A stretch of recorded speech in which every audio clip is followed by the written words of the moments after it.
So we've done the oil and we've done the water lines. Now we're going to look at the fuel lines and the fueling for this car. Originally these cars don't have a fuel return line, but we're going to fit one. And I've got all the stuff down here in a box to do it. So let's have a look at it all. So here we've got the fuel sender unit. As you can see there, it's been modified.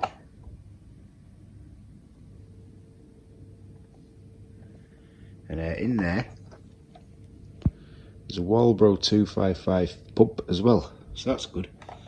So this here is the feed, and that's your return line. All the way down there, that's wicked. Right, so let's have a look at some more bits. So we've got a fuel filter, got a fuel rail, got a cat, and got a fuel pressure regulator. Got a little bit of pipe there. This should be enough to do the car apparently. We'll find out, because I bought this kit second hand. It's supposed to be enough, but we'll see. I don't know if it is. It looks fairly short to me, but we'll find out. And then also, in this box, which is there, there's some 1000cc injectors. It should have, yeah, there's a little card that I need. I've got to put those values into the K-Pro, I think it is. I can't remember, we'll have a look at that. So there we go, injectors, fuel rail, stuff, and stuff. I think what first I'm going to do is I'm going to get the fuel rail off, because I need to actually swap this around, because this is pointing it towards the opposite way to the way I want to go. I want that to be the opposite direction. Yeah, so obviously it goes out of there using that line, then it'll come up into the fuel filter, then it'll run into the fuel rail, back out the fuel rail, into the regulator, and back to the sender unit. I suppose when you think about it, actually, when you look at the way the back seats are in your car, it's actually not that long. So it's probably higher cat. So it probably is about, well, hopefully it's enough anyway. I mean, it's not the most expensive of pipe anyway, so it's easy enough to sort. And that's that. Excellent. Let's go and get the old fuel rail off to start, and then we can start from there. You liking that box? Oh yeah, and I've got something else that I did say in the last video I didn't want to buy, but I've had to. Some AN spanners. I said I didn't want to buy these, but I ended up doing it. Mega. So as you can see there, they're pointing the wrong direction for me. They need to be going around this way. I'll try and mount the regulator up on there. Here's the plan. And the fuel pipes can just go straight the way down the back.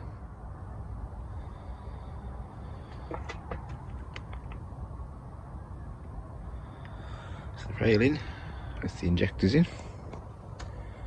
And it's now dark, so I'm going to go and have my tea. Right, so it's another day now, because of course it got very dark yesterday and I just couldn't be bothered really. But today I can be bothered, although I have got up a bit later because after lunchtime. Look how dirty them back seats are. But the first thing we need to do is remove the back seats to change this fuel pump. And that's just a case of ripping them up hard. Just 2 clips there, there's one.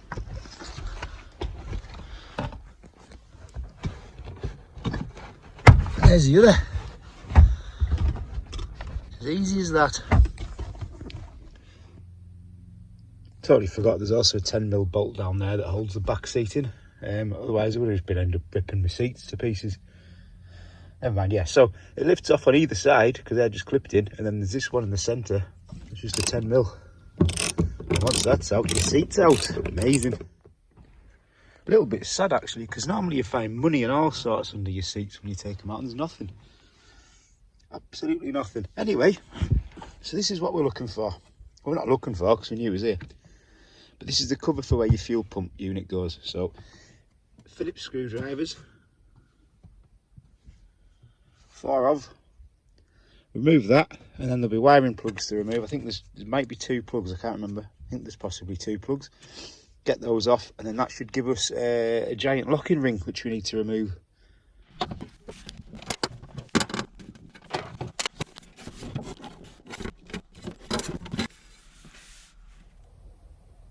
Cool, so that's where we need to be. There is the fuel sender unit. Yeah, so like the engine bay side, you've just got these little plastic tabs that hold your fuel line on. So you just pop your fuel line off.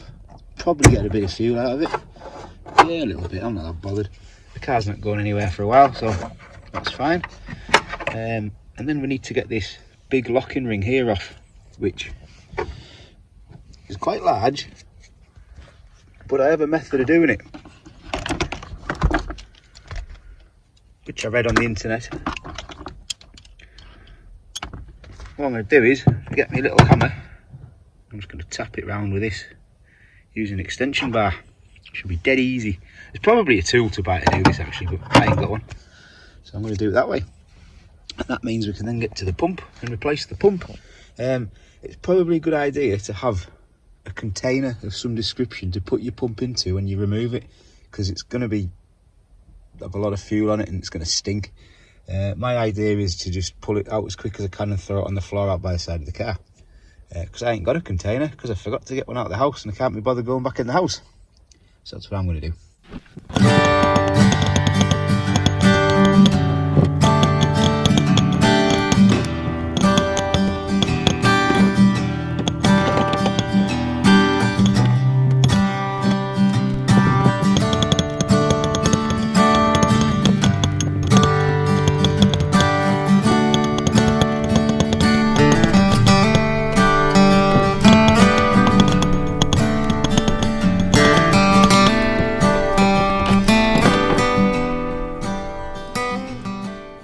Yeah, just screwed on, but it is tight and it does creates the word, not perform, create a seal. And as you get to the last point, you can hear it going. That's obviously your fuel pump seal to your tank. Right, so that there is that off. As you've seen, big bar, extension even, and a hammer sorted. That's exactly how we'll put it back on as well. So this is your fuel pump now, and the sender unit. So we can get this out. Like I say, it's covered in fuel, so it's going to bloody stink. And be careful when you're pulling it out, because there's a seal. I don't know if you can see that. That fuel part's right in the way, isn't it? There's a seal part the way down. There, you can just see it there. Just be careful when you're pulling up against that. You should just go past it though. And then get ready to put it in your tub that I haven't got. Quite awkward because it moves, you see, which is a bit of a pain. There we go. Out it comes, stinking. I mean, fuel does smell nice, it does. But that's our fuel pump. Yeah, but there's your seal. See, it's pulled the seal out with it, so we'll put the seal back in. And I won't drop my phone into the fuel tank because that'd be a bit stupid. So I'll knock this off.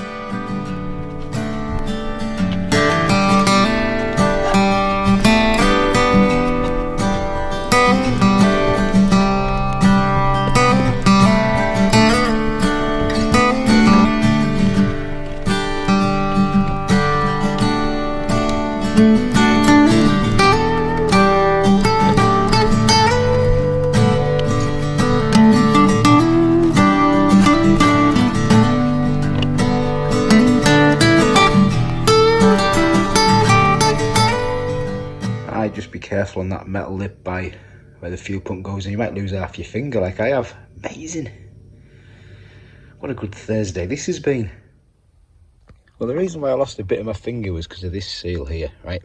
Because I was struggling to get the pump back in because of this seal. And then I decided to pull this out and have a look, put it onto the pump, and then try and put the pump in with the seal on. It wasn't until I pulled this out that I realised that pump's already got a bloody seal on it, hasn't it? So I was having two seals on it, trying to put it back in the same. No wonder it wouldn't fit. It's amazing that, because now it just fits. So basically I lost half of a finger for no stupidity. So yeah, so make sure your pump's only got the one seal on it, and then it'll fit. So now all we've got to do is put that big locking ring back on it, and then we're done. Right, my method to keep this pump from spinning out with the lock ring going, with the lock ring when you try to turn it, has been to put a hammer there,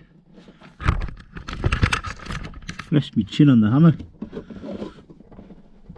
you turn it as far as you can by hand till you get to the point where you can't go anymore, then you can hammer it.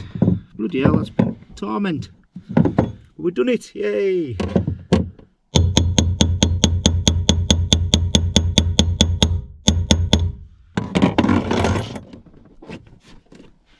Wicked.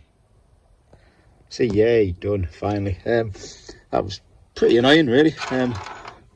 Fuel in there, I have to mop that up.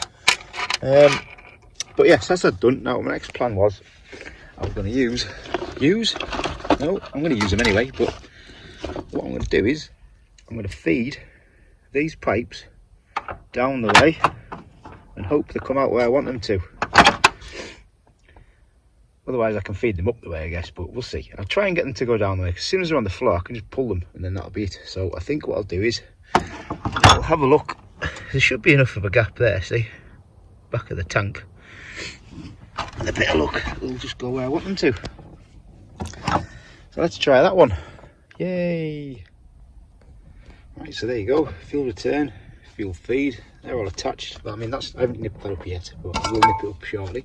And what I've done is I've just fed the pipes that way as much as I could, and then underneath the car they've appeared.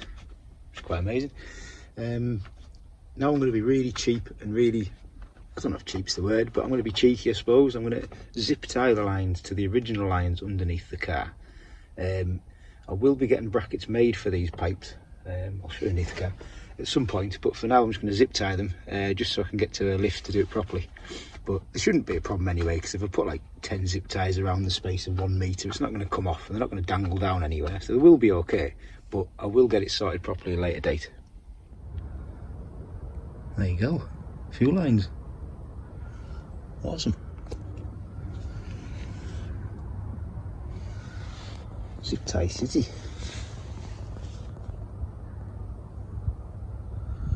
That'll do it. There's the lines there, just need to feed them up to the front. Because these fuel lines are off a different car, they've obviously actually been made to come up this side, which is annoying because I've got that in the way and it didn't. But I can fit the fuel filter here, no problem at all. The problem I've got is I can't really fit this anywhere because it's in the way of everything, because that's where the pipe ends there. So obviously it was mounted possibly, I reckon, on one of those holes there. Because of course the turbo's in the way of the gauge. So I'm going to try and pull the return pipe out from there and try and see if I can route it up over there, because that would work for me, because I can swap that union with that side, no problem. That'd work great. But I don't think it's going to happen. I mean, even down there wouldn't be a problem. That'd be alright. Because it should be far enough away. So the only real place I can mount this is there. Which, to be honest with you, it's probably far enough away. It's not too bad. It's going to be a bit of an arse getting in with the drill to get a hole in to mount it, but I'll manage it. And then I need to somehow make a bracket for that also, to sit on there. That shouldn't be too bad though. I might be able to flip that bracket round and mount it somewhere else, but it doesn't look too bad. And that means a few lines will just run that way. I might run them over that pipe, I don't know yet. Look at that in a minute, but that works like that. So that's the injectors done and all the fuel lines done. You just need nipped up.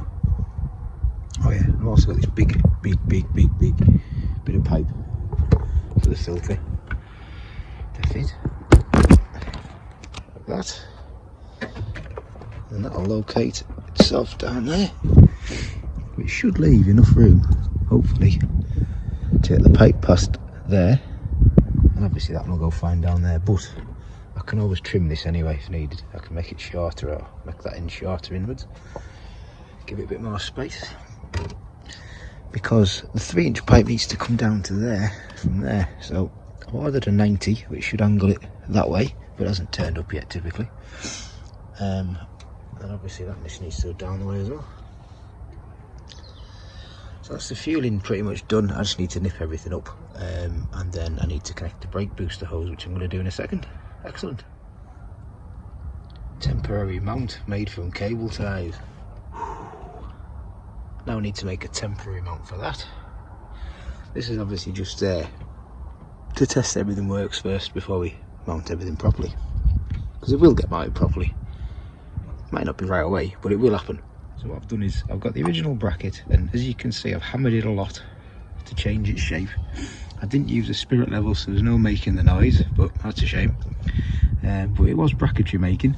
It's obviously not up to the standards of people who are doing GT4 powered minis, but still I'm proud of it. Yeah, so that there is now angled in a way that it's going to locate, oops, don't knock it, it's going to locate on the original support for the airbox there, using this bolt, and then that will angle up slightly like that and mount on the fuel pressure regulator. Sweet. Custom bracket. I'll remove that and paint it or make something better at some point, but anyway, for now, there we have it. So that's the regulator. Yeah, I've got a gauge there, so I'm not too bothered about that one. Return. That's all the fuel system done for now. Now I'm going to do the brake booster, and then that's going to be the end of this part, and I think next up will be the intercooler. Coming on though.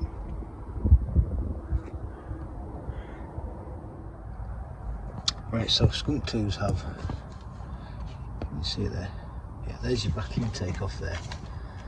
Now there is another one that I've fitted further along. It's at the other side of that. It's exactly the same size, so I'm going to use the far one for the brake booster. I'm going to use this one for the vacuum manifold. So the brake booster pipe comes out your master cylinder there, and then it's somewhere down here, and it's got a one-way valve in it, so we need to keep that. And then I've got some -6 pipe which fits it perfectly and will fit perfectly onto the other side of there. So I'll get that run, and then that's the end of this part. Right, so there you go. There's the one-way valve, and I've run it round there. It goes under. I've made it too long actually, but you should be able to see it hanging down. See it there. And then if you look, you can see it in the distance there, headed back up the way the inlet manifold. Complete. So brake booster hose done. Fuel setup done. Intercooler. Right, so that was the end of part 5, 4, 6. I think it was 5. Part 5. And that was the fuel lines and also the injectors. So let's have a look at the total. So we've got a full fuel return set. I bought this second hand, it cost me £500. That's a Walbro pump fitted into the sender unit and all modified to have a fuel return. An AM regulator, all the lines and all the fittings, and an inline filter, and also the fuel rail with the gauge attached to it. So that coming at 500 quid. Seems to have all fit pretty well actually, to be honest. I maybe would have preferred them if I'd done it myself, but that's fair enough. It's kind of worked out alright anyway. And then there was 1000cc injectors, which are Bosch ones, 293 they were, and also a plaster for the chunk missing out my finger. That was free. Well, it probably wasn't, but pennies. So that comes to 793, which puts the rolling total so far at 3050. Lot of cash. Lot of cash. Thanks for watching. Intercooler next time.